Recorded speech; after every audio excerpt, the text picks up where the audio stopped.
ఇవన్నీ కూడా అందులో శాసనసభలో ప్రస్తావిస్తాము, ఇందులో ప్రభుత్వాన్ని నిలదీస్తాము. ఆల్రెడీ మొన్న ఒక దఫా చేసినాము.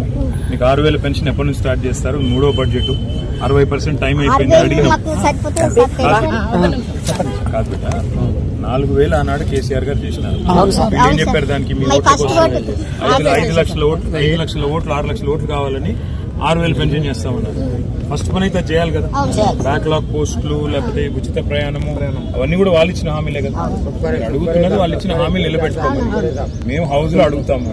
రేపు అక్కడ కూడా మీకు అక్కడ కూడా మేమందరం వస్తాము. తప్పకుండా మీకు అండగా నిలబడతాం. కానీ మిమ్మల్ని ఇవాళ లోపల రమ్మన్నాను నేను. ఎందుకంటే కూర్చొని మాట్లాడతాము. ఇక్కడ మీకు ఇబ్బందులు ఉంటాయి శారీరకంగానే, లోపల రమ్మని. కానీ మీరు వస్తే ఇబ్బంది అంటే కాదు, మిమ్మల్ని ఇక్కడికే రానిట్లేదు. అందుకే రేపు చట్టసభల్లో కూడా మిమ్మల్ని తీసుకొచ్చి కూర్చోబెడతాము.